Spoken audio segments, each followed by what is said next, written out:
Congress party के नेतृत्व में एक इंडिया गठबंधन बना है।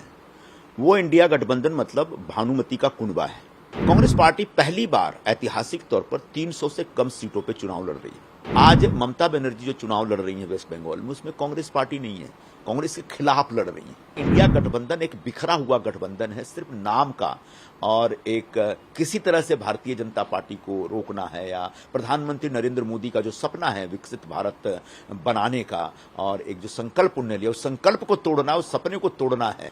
कांग्रेस पार्टी के नेतृत्व में एक इंडिया गठबंधन बना है। वो इंडिया गठबंधन मतलब भानुमति का कुनबा है।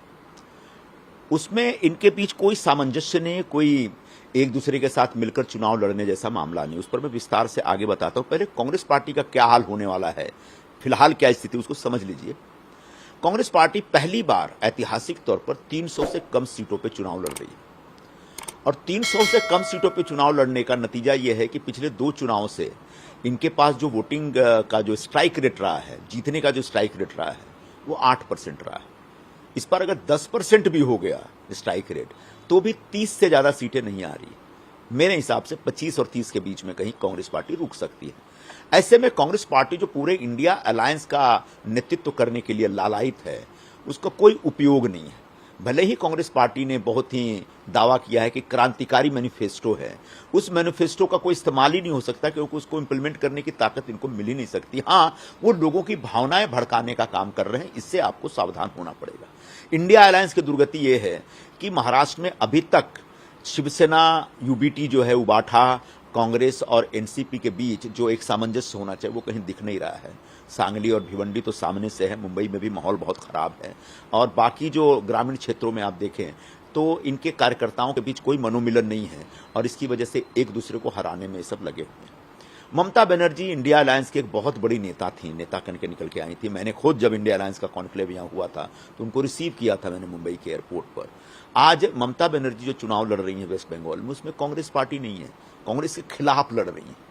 अरविंद केजरीवाल जी, उनकी पार्टी दिल्ली में तो अलायंस करती है, पंजाब में अलायंस नहीं है, और एक दूसरे के खिलाफ लगे हुए हैं। जब अरविंद केजरीवाल जेल में भेजे जाते हैं तो दिल्ली के नेताओं ने उनके प्रति सहानुभूति प्रकट की, जबकि पंजाब के नेताओं ने उसके ऊपर मिठाइयां बांटी है। तो ये इंडिया अलायंस के 2 प्रमुख पार्टियों के गठबंधन का हाल है। आखिरी बात जो सबसे महत्वपूर्ण है वो है लेफ्ट पार्टियां। कांग्रेस के ऊपर वैसे भी लेफ्ट पार्टियों के प्रति का जबरदस्त प्रभाव है और उनके मन में लेफ्ट विचारधारा को लेकर जबरदस्त प्रेम रहता है।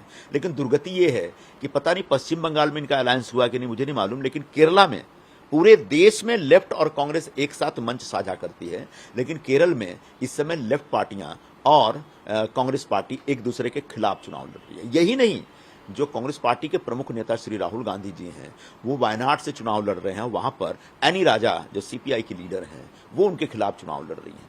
तो इनका पूरा इंडिया गठबंधन एक बिखरा हुआ गठबंधन है, सिर्फ नाम का, और एक किसी तरह से भारतीय जनता पार्टी को रोकना है या प्रधानमंत्री नरेंद्र मोदी का जो सपना है विकसित भारत बनाने का और एक जो संकल्प उन्होंने लिया, उस संकल्प को तोड़ना, उस सपने को तोड़ना है, इसके लिए ये सब जमा हुए हैं। तो ऐसे जो इनकी जो जमघट है, इस जमघट के प्रभाव में और इसके दबाव में मत आइए और अपना वोट कतई कांग्रेस और उसके सहयोगी दलों को मत दीजिएगा। CEN न्यूज, देश प्रदेश की ताजा तरीन खबरों के लिए CEN न्यूज को सब्सक्राइब करें और रहें पल पल की खबर से हर पल बाखबर।